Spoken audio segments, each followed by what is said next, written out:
Subversion is the term, if you look in a dictionary or criminal code to that matter, usually is explained as a part of activity to destroy things like religion, government, system, political, economical system of a country. And usually it's linked to espionage and such romantic things as blowing up bridges, sidetracking trains, cloak and dagger activity in Hollywood style. What I'm going to talk about now has absolutely nothing to do with the cliché of espionage or KGB activity of collecting information. So the greatest mistake or misconception, I think, is that whenever we are talking about KGB, for some strange reason, starting from Hollywood movie makers to professors of political science and quote-unquote experts on Soviet affairs, or Kremlinologists as they call themselves, they think that the most desirable thing for Andropov and the whole KGB is to steal blueprints of some supersonic jet, bring it back to Soviet Union and sell it to the Soviet military-industrial complex. It's only partly true. If we take the whole time, money, and manpower that the Soviet Union and KGB in particular spends outside of USSR border, we will discover, of course there are no official statistics unlike with CIA or FBI, that the espionage as such occupies only 10 to 15% of money, time, and manpower. 15% of the activity of KGB. The rest, 85%, is always subversion. And unlike a dictionary of English, Oxford Dictionary, subversion in Soviet terminology means always a destructive, aggressive activity aimed to destroy the country, nation, or geographical area of your enemy. So there's no romantics in there, absolutely. No blowing up bridges, no microfilms in Coca-Cola cans, nothing of that sort. No James Bond nonsense. It's most of this activity is overt, legitimate, and easily observable if you give yourself time and trouble to observe it. But according to the law and law enforcement systems of the Western civilization, it's not a crime. Exactly because of misconception, manipulation of terms. We think that subverter is a person who is going to blow up our beautiful bridges. No. Subverter is a student who comes for exchange, a diplomat, an actor, an artist, a journalist like myself was 10 years ago. Now, subversion is an activity which is a two-way traffic. You cannot subvert an enemy which doesn't want to be subverted. If you know history of Japan, for example, before 20th century, Japan was a closed society. The moment a foreign boat comes to the shores of Japan, the Imperial Japanese Army politely tells them to get lost. And if American salesman comes to the shore of Japan, let's say 60 or 70 years from now back, and says, oh, I have a very beautiful vacuum cleaner for you, with the good financing, he says, please leave us, we don't need your vacuum cleaner. If they don't leave, they shoot them to preserve their culture, ideology, traditions, values intact. You were not able to subvert Japan. You cannot subvert Soviet Union because the borders are closed. The media is censored by the government. The population is controlled by the KGB and internal police. With all the beautiful glossy pictures of Time magazine and Magazine America, which is published by the American embassy in Moscow, you cannot subvert Soviet citizens because the magazine never reaches Soviet citizens. It's collected from the newsstands and thrown to garbage can.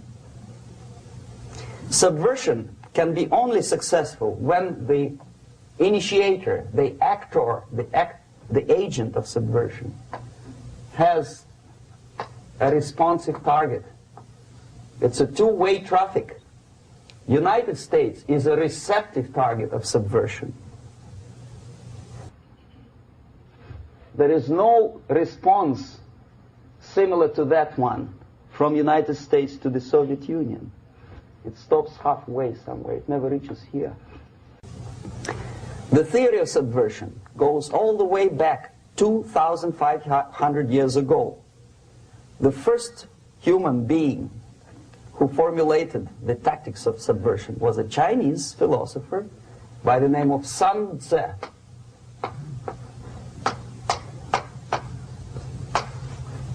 2,500 years BC. He was an advisor for several imperial courts in ancient China. And he said, after long meditation, that to implement state policy in a warlike manner, it's the most counterproductive, barbaric, and inefficient to fight on a battlefield. You know that war is continuation of state policy, right? So if you want successfully to implement your state policy and you start fighting, this is the most idiotic way to do it. The highest art of warfare is not to fight at all, but to subvert anything of value in the country of your enemy, until such time that the perception of reality of your enemy is screwed up to such an extent that he does not perceive you as an enemy, and that your system, your civilization, and your ambitions look to your enemy as an alternative, if not desirable, then at least feasible. Better red than dead. That's the ultimate purpose, the final stage of subversion, after which you can simply take your enemy without a single shot being fired, if the subversion is successful. This is basically what subversion is. As you see, not a single mentioning of blowing up bridges. Of course, Sun Tzu didn't know about blowing up bridges. Maybe there were not that many bridges at that time. But the basics of subversion is being taught to every student of KGB school in USSR and to officers of military academies. I'm not sure if the same author is included in the list of reading for American officers, to say nothing about ordinary students of political science. I had difficulty to find the translation of Sun Tzu in the library of a university in Toronto and later on here in Los Angeles. But it's a book which is not available. It is forced to every student in USSR. Every student who is taught to be dealing further in his future career with foreigners. What subversion is? Basically, it consists of 4 periods, time-wise. If we start from here and go this way, time, right? This is the beginning point. The first stage of subversion is the process which is called, basically, demoralization. It says for itself what it is.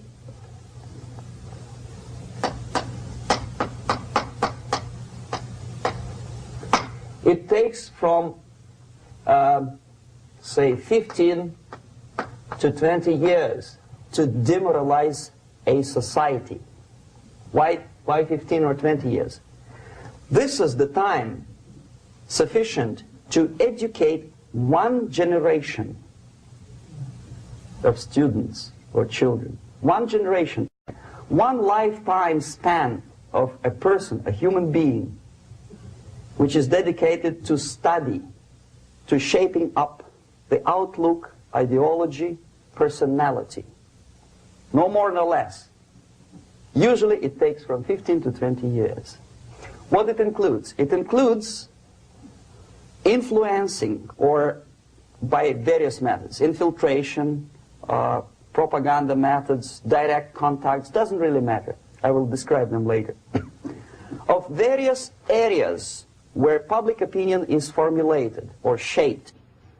Religion, educational system, social life, administration, law enforcement system, military, of course, and labor and employer relations, economy. Okay? 5 areas. I will not write them down because we will not have enough space. Sometimes when I describe all the methods, students ask me question, are you sure this is the result of the Soviet influence? Not necessarily. You see, the tactic of subversion, about which I'm talking, is similar to the martial art, the Japanese martial art.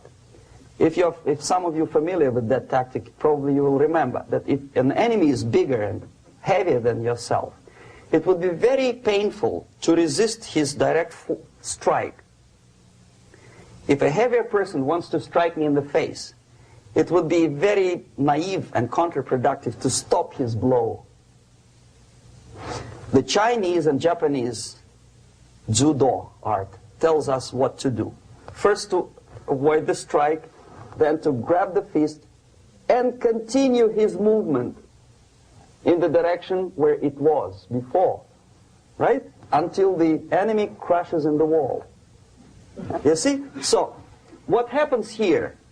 The target country obviously does something wrong. If it's a free democratic society, there are many different movements within the society. There are obviously, in every society, there are people who are against this society. They may be simple criminals, ideologically in disagreement with the state policy, conscientious enemies, simply psychotic personalities who are against anything, right?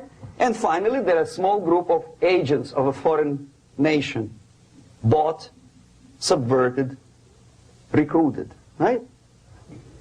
The moment all these movements will be directed in one direction, right? This is the time to catch that movement and to continue it until the movement forces the whole society into collapse, into crisis, right? So that's exactly the martial art tactic. We don't stop an enemy. We let him go. We help him to go in the direction we want them to go. Okay? So, on the stage of demoralization, obviously there are tendencies in each society, in each country, which are going to opposite direction from the basic moral values and principles. To take advantage of these movements, to capitalize on them, is the main purpose of the originator of subversion. So we have religion, we have education, we have social life, we have power structure, we have labor relations, unions, and finally we have law and order. 1, 2, 3, 4, 5, 6. Okay? These are the areas of application of subversion. What it means exactly? In case of religion, destroy it, ridicule it, replace it with various sects, cults, which bring people's attention, faith, whether it is naive, primitive, doesn't really matter.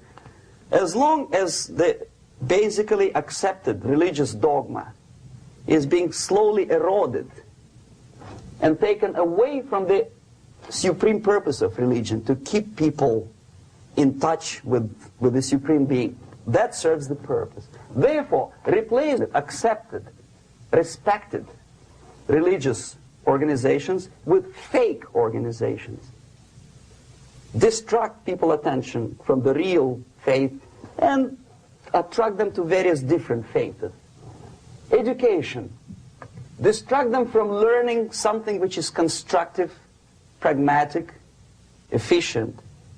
Instead of mathematics, physics, foreign languages, chemistry, teach them history of urban warfare, natural food, home economy, your sexuality, anything, as long as it takes you away, okay, Social life. Replace traditionally established institutions and organizations with fake organizations. Take away the initiative from people. Take away the responsibility from naturally established links between individuals, group of individuals, and society at large, and replace them with artificially, bureaucratically controlled bodies. Instead of social life and friendship between neighbors, establish social workers institutions. People who are on payroll of whom? Society? No. Bureaucracy. The main concern of social workers is not your family, not you, not social relations between groups of people. The main concern is to get the paycheck from the government. What will be the result of their social work doesn't really matter. They can develop all kind of concepts to show to the government and to the people that they're useful. Okay, away from the natural links, power structure. Okay, the natural bodies of administration, which are traditionally either elected by people at large or appointed by elected leaders of society, are being actively substituted by artificial bodies.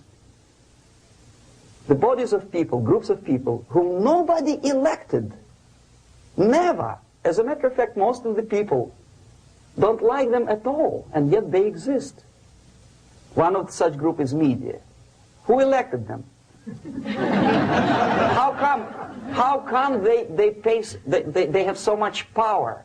Almost monopolistic power on your mind. They can rape your mind. But who elected them? How come they have a nerve to decide what is good and what is bad for the elected by you, president, and his administration? Who the hell are they?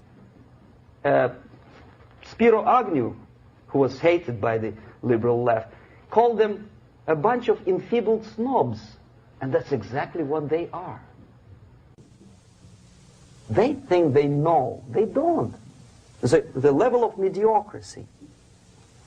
In a big establishment like New York Times, Los Angeles Times, major television network, you don't have to be excellent journalist. You have to be exactly a mediocre journalist. That's easier to survive. There's no competition anymore. You have your good, nice income, $100,000 a year. That's it. Whether you are better or worse doesn't really matter anymore. As soon as you're smiling to the camera and do your job. That's it. No more competition. Power structure slowly is eroded by the bodies and groups of people who do not have neither qualification nor the will of people to keep them in power, and yet they do have power. Okay. Together with that, there is another process. Law enforcement, law and order organization and structure is being eroded. For the last 20, 25 years, if you see old movies and new movies, you can see that in new movies, a policeman, an officer of the United States Army looks dumb, angry, psychotic, paranoid. A criminal looks nice, kind of, well, he smokes hash and shoots the whatever drug, but basically he's a nice human being. He's creative. And he's unproductive only because society oppresses him. Whereby a general of Pentagon is always, by definition, a war maniac. A policeman is a pig, rude policeman. He abuses his power. You know? A generalization like that. The hatred, the mistrust to the people who are supposed to protect you and enforce law and order. Moral relativity. The Angelo Buono process lasted 2 years in Los Angeles. Relativity. The Angelo Buono process lasted 2 years in Los Angeles. And yet there are still some lawyers who say, look, he's a nice character, as a matter of fact. There was some witness who said, also a criminal, who said, well, he's a nice guy. I asked him one day to burn a house of my enemy, and he wouldn't do it. Nice fella. Erosion. A slow substitution of basic moral principles, whereby a criminal is not a criminal, actually. He's a defendant.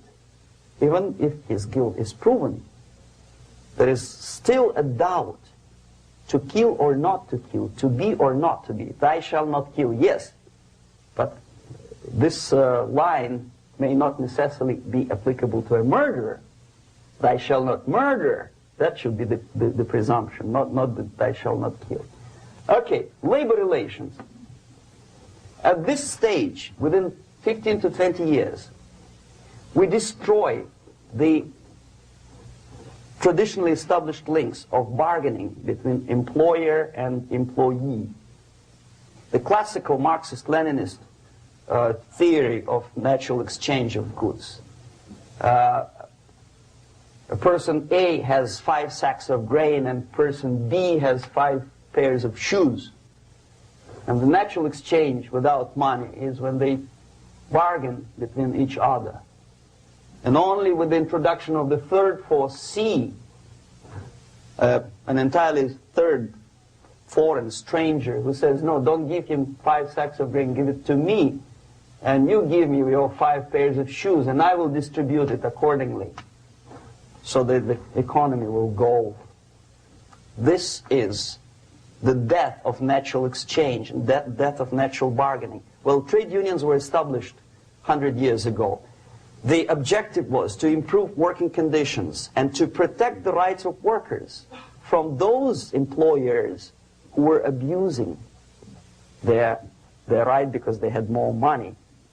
Objectively, at that time, initially, the trade union movement did work. What we see now is that the bargaining process is no longer resulting in the compromise, which is leading objectively to betterment of working conditions and increase of salary. What we see is that after each prolonged strike, the workers lose.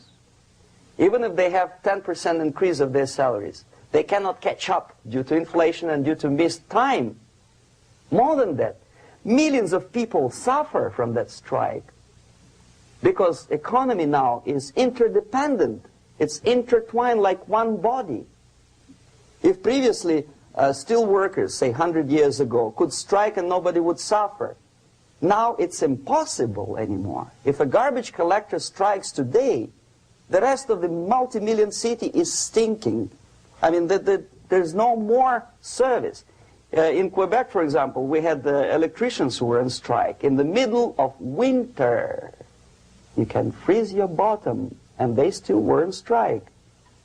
Did they catch up with the salary? No, they lost. Who benefited? The leaders of trade unions. What is the motivation for strike? Improving of a workers' condition? No, obviously it's not. Then what is it? Ideology. To prove to these capitalists. And the obedient horde of workers, like sheep, follow these people. And they cannot disobey. Why? Because if they do, you know what happens to them. Pickets, murders, shooting truck drivers by picketers. In Montreal, for example, I saw with my own eyes when I was correspondent of CBC, International, Canadian Broadcasting Corporation, when the workers of aircraft factory destroyed computers and the equipment in the factory. And the administration employed strike breakers. Their cars were turned upside down and burned.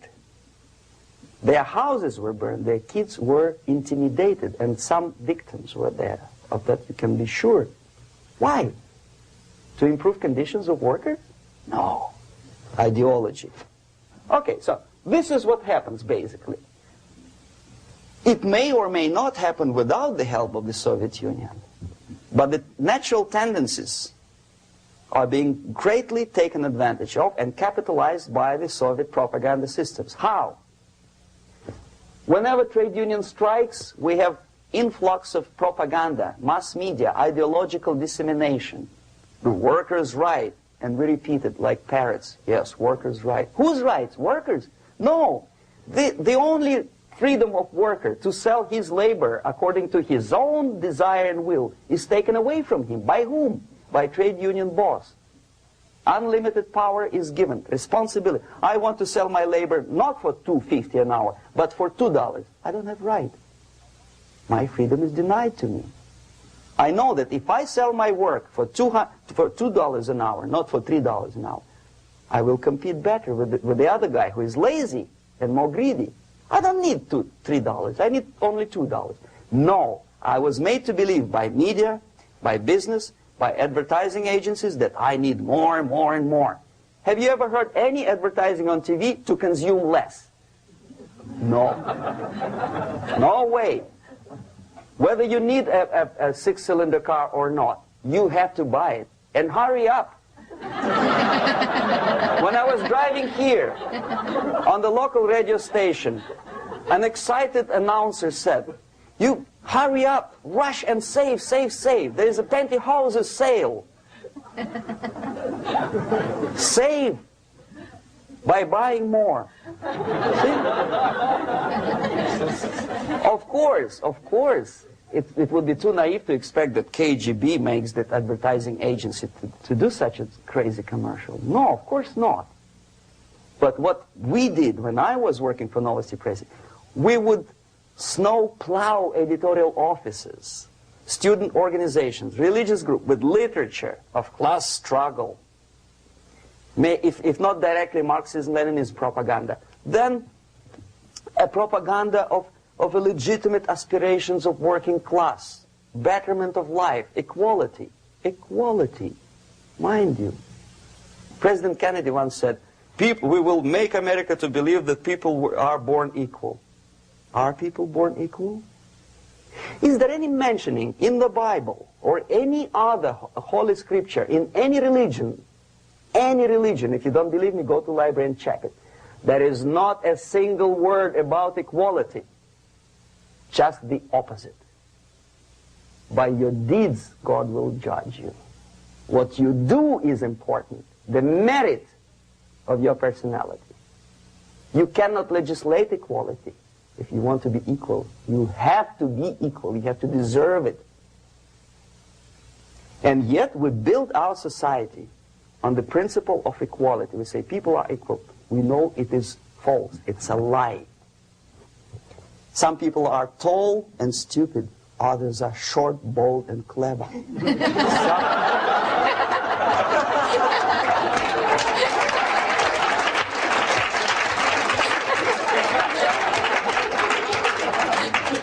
If we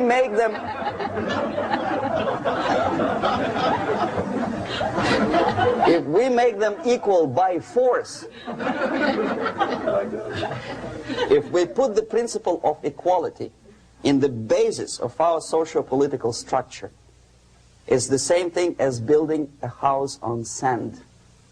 Sooner or later it will collapse, and that's exactly what happens. And we, as Soviet propaganda makers, are trying to push you in the direction which you go yourself. Equality, yes, equality. People are equal. Land of equal opportunities. Is it true or not? Think about it. Equal opportunities. Should there be equal opportunities? For me and for a lazy bastard who come here from some other country and immediately registers as a welfare recipient benefits. I never received a single dollar. No, sorry, I did receive once. But I never applied for welfare. For the 13 years, I took any job. Security guard, journalist, taxi driver, anything. Well, I was restless, but some people don't like it. They immediately. So why should we have equal opportunities? Why? The equal opportunity to excel. Equal opportunity in equal circumstances, yes, but we know people are different. To excel, yes, provided we reach the same level of excellency, perfection, which is hypothetical, distant future. Yes, maybe. But we know perfectly well that even with the best intentions, people could not be equal. Why should we have equality in the, say, legal system? Myself, I'm considering myself a law-abiding citizen, and a person who comes here to rob and shoot, say, the United States administration under Carter imported thousands of Cuban criminals. They were non-criminals, yet they were accepted. Do you think it's fair if myself and my wife from Philippines, who work like a, excuse me, horse as a lab technician in a hospital, should have the same rights as a criminal from Cuba? Why? And yet we repeat as parrots, equality, equality, equality. And the Soviet propaganda system helps us to believe that equality is something which is desirable. Democracy, as it was established by fathers of this country, of this system in the last century, is not equality. It's the system where different people, unequal people, have a chance to survive and help each other in constant competition, in constant perfection, not in equality, which is superimposed from a godfather or nice person in Washington, D.C. And the absolute equality exists in Soviet Union, quote-unquote equality. Everybody is equal in dirt, except some people are more equal than the others in Politburo. So, the moment you bring a country to the point of almost total demoralization, when nothing works anymore, when you are not sure whether it is right or wrong, good and bad, but there's no division between evil and good, when even the leaders of church sometimes say, well, violence for the sake of justice, especially social justice, is justified in the countries like Nicaragua, El Salvador, well, maybe Rhodesia, and we listen to them and say, yeah, probably it's true. Is it true? No, it is not true. Violence is not justified, especially for the sake of quote-unquote social justice introduced by Marxist-Leninists, that is my former colleagues from Novosti press agency. Okay, so we reached that point. The next step is destabilization.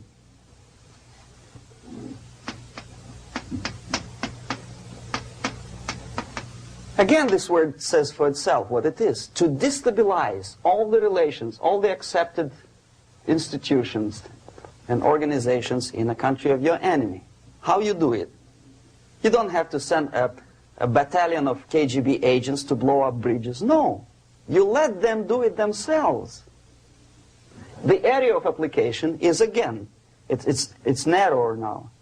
Not like the previous case. The overt legitimate actions of the KGB in this case would be hardly noticeable. There is no crime if a professor who recently went to USSR introduces a course of Marxism-Leninism in a Californian college, for example. Nobody is going to come to his doorstep and say, okay, mister, come, you are under arrest. No, it's not a crime. It's not even considered a moral crime against your country. So the area of application here is narrowing down to economy, again labor relations, right? To law and order, plus military. And economy, law and order. Yes, and again the media, but wider scope, little bit different. I'll explain you later. Okay, basically 3 areas. Economy. The radicalization of bargaining process. If on that stage we still could achieve, theoretically, some positive compromise between the negotiating sides with say, the arbitrary, introduction of arbitrary judges, a third side, objectively judging the demands of both sides. Here it's radicalization. On the stage of destabilization, we cannot come to compromise even within a family. The husband and wife couldn't figure out which is better. Husband wants his kids to eat at the table, and wife wants a child to roam around the room and drop food all over the floor. They cannot come to compromise unless they start a fight. It's impossible to reach a compromise, constructive compromise, between neighbors. Some people say, I don't like you to watering your lawn at that time because exactly at that time I'm walking my dog and he's getting nervous. He cannot pass his bowels, you know. So they cannot compromise. They go to a civil court or something like that. radicalization of human relations. No more compromise. Fight, fight, fight. The normal, traditionally accepted relations are destabilized. The relations between teachers and students in schools and colleges. Fight. The relations between, in economical sphere, between laborers and employers are further radicalized. No more acceptance of the legitimacy of demands of workers. Unlike Japanese, with the theory Z, if you ever heard about it, where the workers are involved in the decision-making process, therefore they don't have moral incentive to fight their bosses. In the United States, it's just the opposite. The harder is the fight, the better. The more heroic they look. When the Greyhound network was on strike recently, the correspondents of local TV networks all over the United States were approaching these strikers, and they say, oh yes, we are doing something nice. They look like heroes, and they were proud. There was some family, the husband was bus driver. Now they decided in a protest against the bosses to camp somewhere in the forest. And they were presented to the audience as a heroic, nice people. You see? The violent clashes between passengers, picketers, and the strikers are presented as something normal. 10, 15, 20 years ago, we would be angry, say, why so much hatred? Today we are not. We say, well, commonplace. Radicalization, militarization sometimes. As I explained on that stage, I took a step a little bit further. Shooting people. Okay, law and order now also is pushed into the area where previously people settled their differences peacefully and legitimately.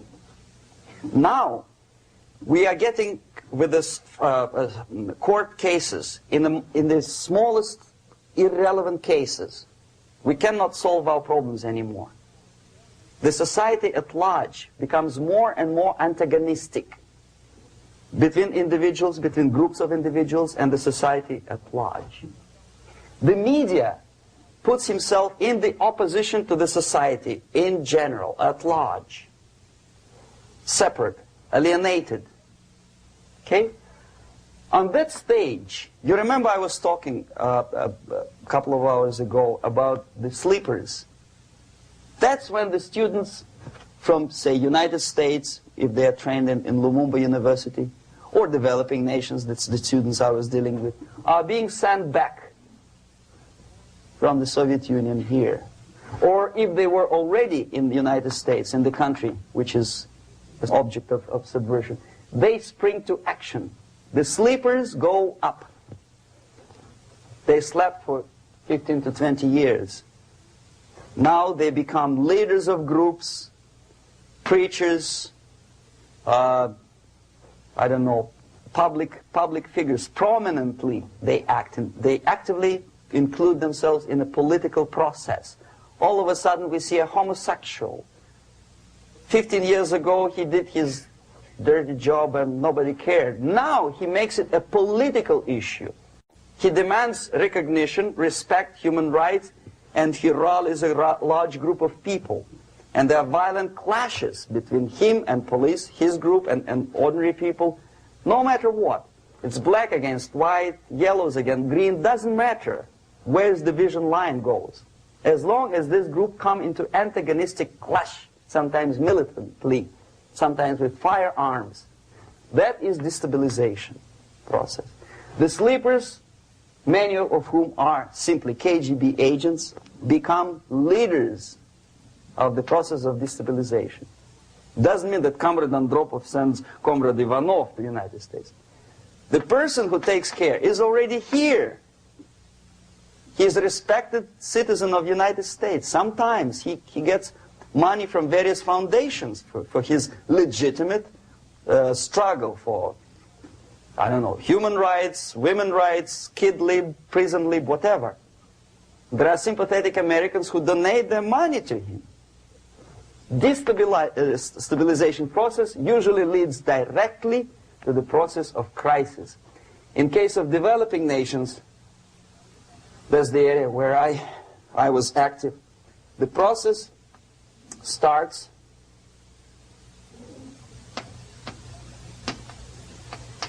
when the legitimate bodies of power, the social structure collapse. It cannot function anymore. So instead, we have artificial body injected into society, such as non-elected committees. You remember I was talking about them here. Social workers who are not elected by people, media who are self-appointed rulers of your opinion, some strange groups which claim that they know how to lead society forward. They don't usually. All they care is how to collect donations and sell their own concocted ideology, mixture of religion and ideology. Here, we have all this artificial body claiming power. If the power is denied to them, they take it by force. In case of Iran, for example, all of a sudden we have revolutionary committees. What kind of revolution? There was no revolution yet, and yet they had the committees. They were taking power of judgment. They had the power of execution, they had the power of legislation, and that they had the power of judicial. All of them combined in one person, who is half-baked intellectual, sometimes graduated from Harvard University or Berkeley. He comes back to his country and he thinks that he knows the answer to all the social, economical problems. Okay? Crisis is when society cannot function anymore productively. It collapses, obviously. That's the word for crisis. So therefore, the population at large is looking for a savior. The religious groups are expecting a messiah to come. The workers say, we have family to feed.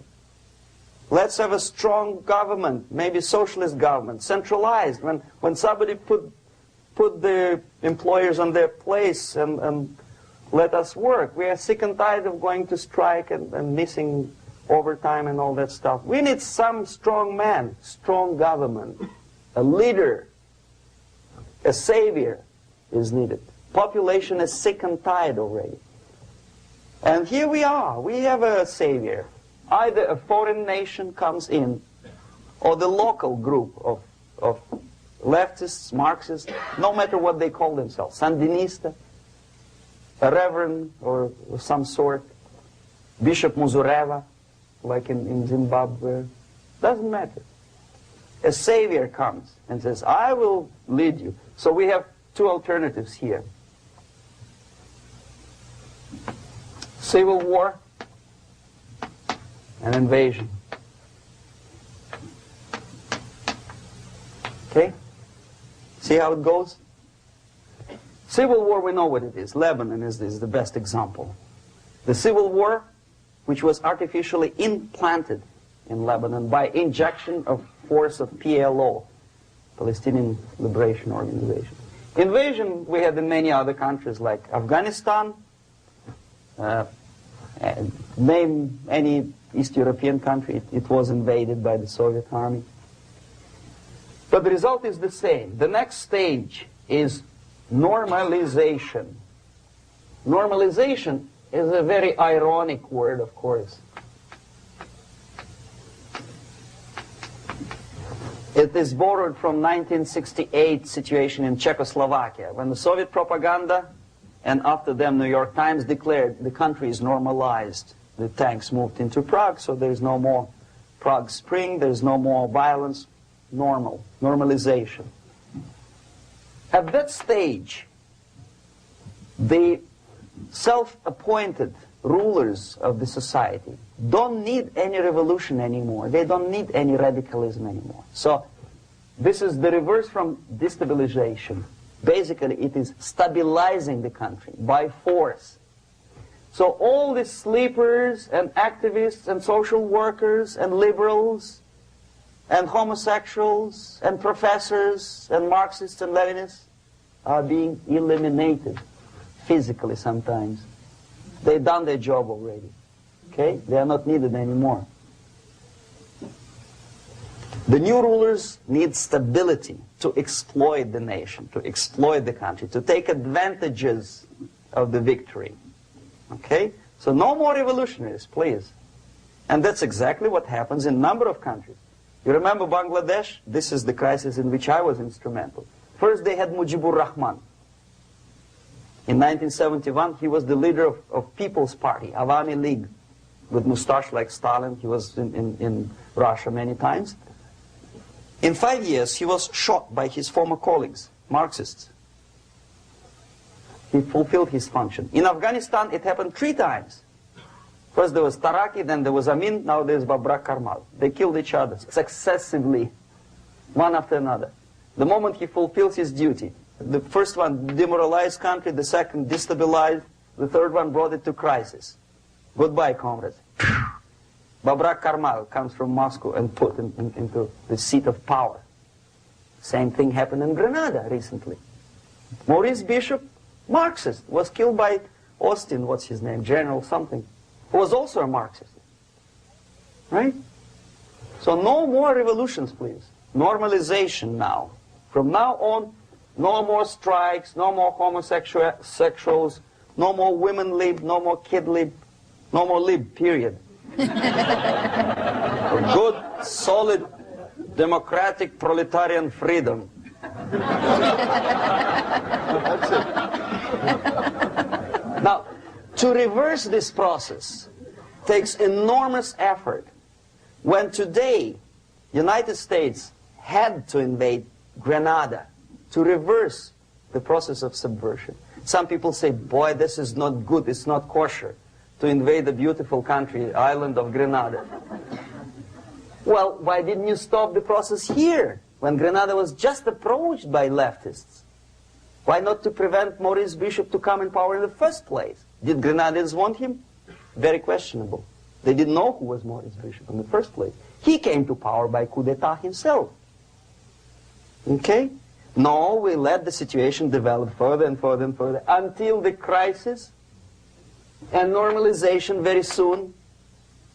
And then the United States decided to invade country, discovering that the country was absolutely a military base for the Soviet Union.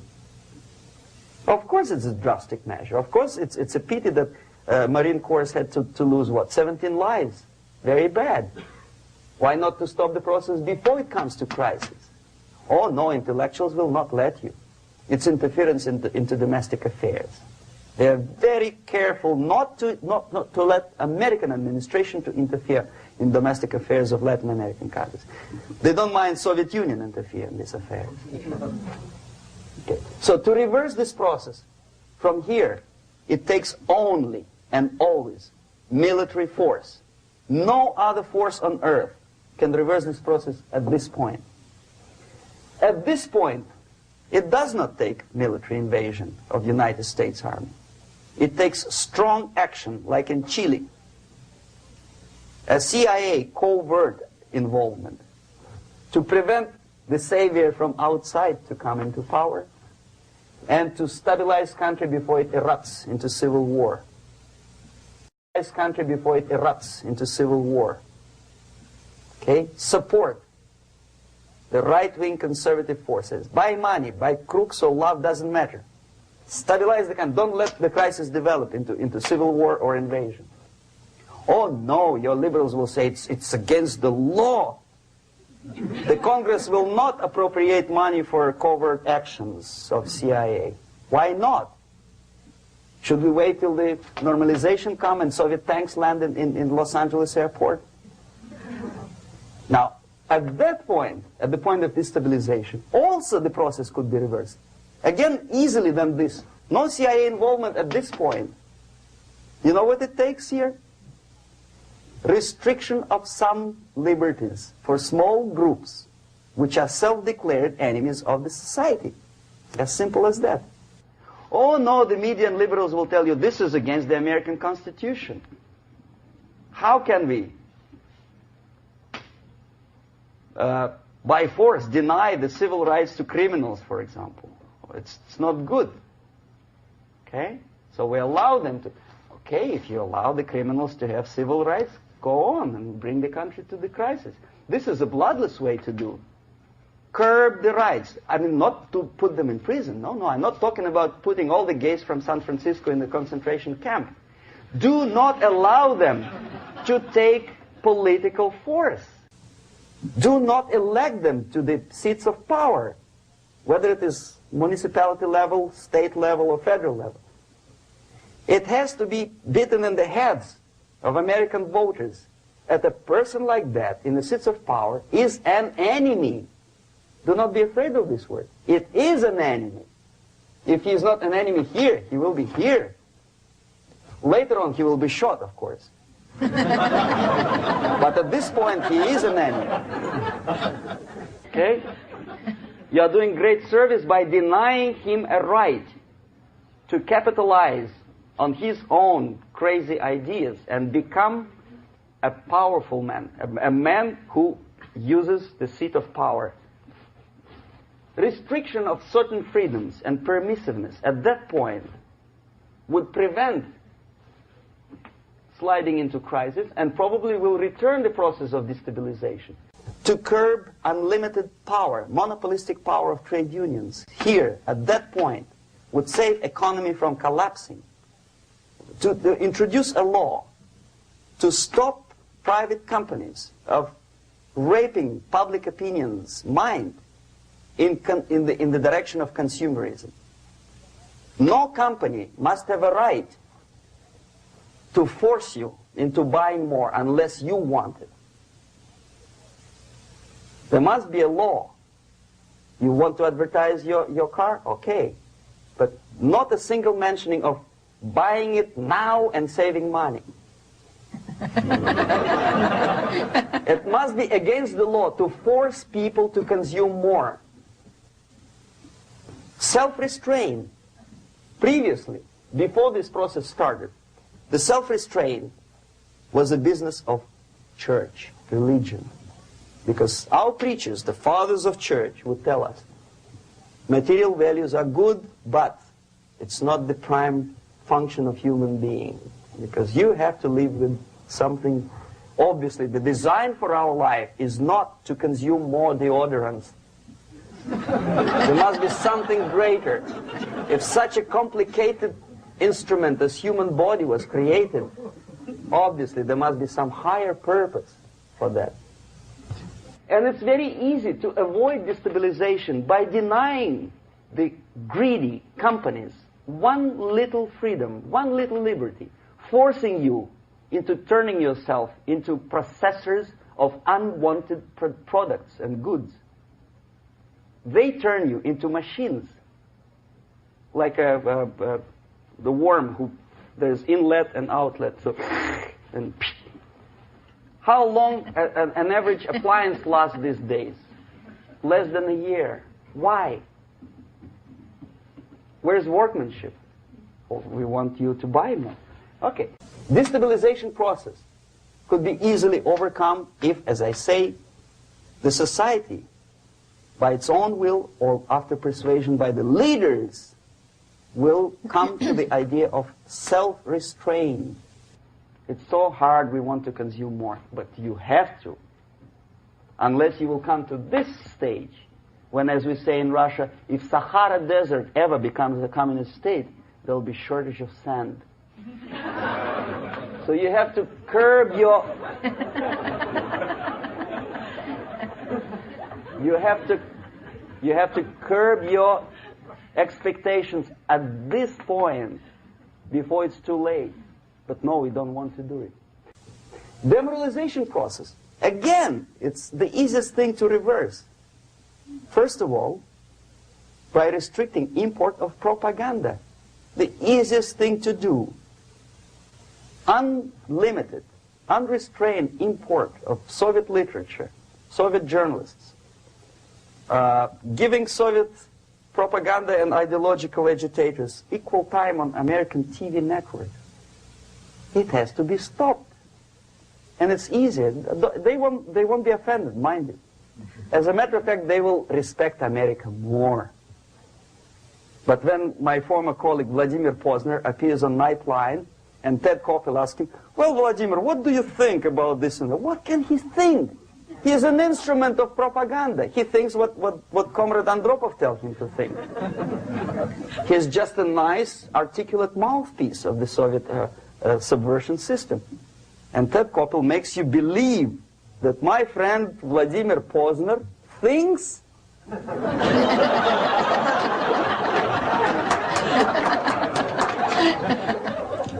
the process of demoralization may not have started at all if at that point the country, which is a recipient of subversion, actively, not violently, but actively, prevents importation of foreign ideology. I don't want America to follow the pattern of ancient Japan. You don't have to shoot every foreigner when it approaches the sacred borders of the United States. But when he offers you a junk in the disguise of very shiny something, you have to tell him, no, we have our own junk.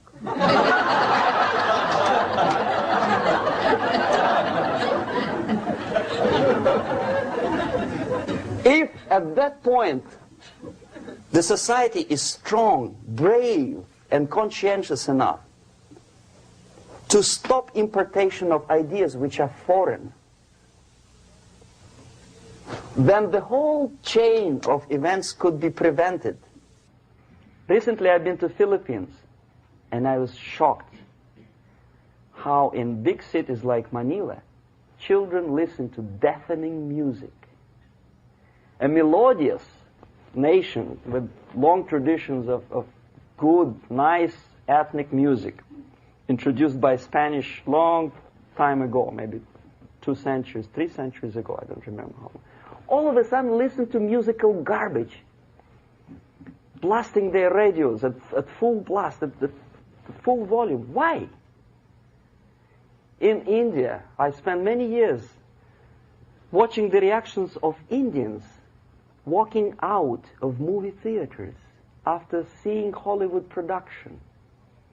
They couldn't figure out why Americans are so wasteful. They smash their cars, their shiny cars, every 5 minutes. How come they shoot each other for $500,000? Is it true that they're so obsessed with sex?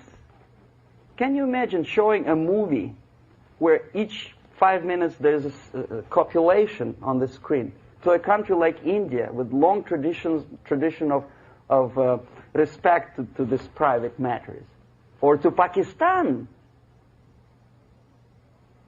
And United States expect these people to respect you? No way. Oh yes, they will see the movie, they'll pay 5 rupees to see that garbage, but they walk out and will tell their kids, don't respect Americans, don't be like Americans. See?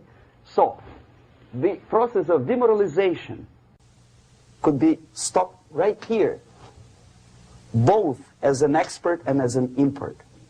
And that takes one step, one very important thing to do. You don't have to expel all the KGB agents from Washington, D.C. The most difficult and at the same time the simplest answer to the subversion is to start it here and even before, by bringing back the society to religion, something that you cannot touch and eat and put on yourself, but something that rules society and makes it move and preserve it. A Soviet scientist, Shafarevich, who has nothing to do with religion, he is a computer scientist, did a very intensive research on the history of socialist countries.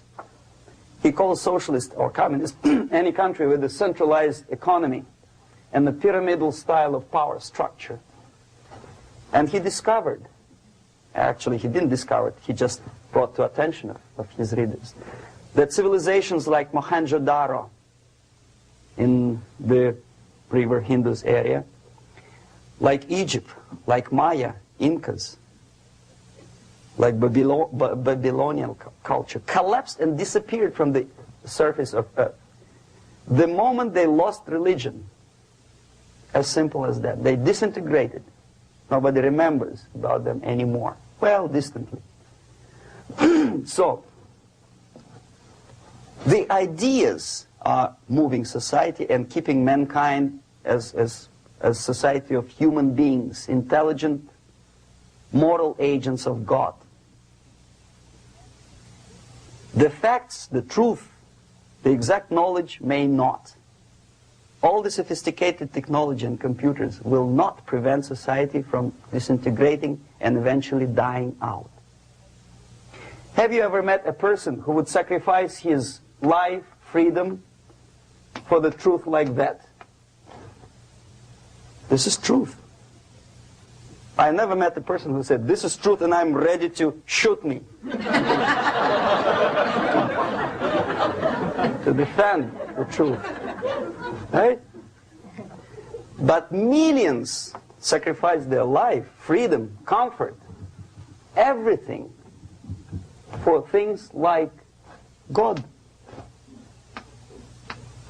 like Jesus Christ. It's an honor. Some martyrs in the Soviet concentration camp died. And they died in peace, unlike those who shouted, "Long live Stalin," knowing perfectly well that he may not live long. Something which is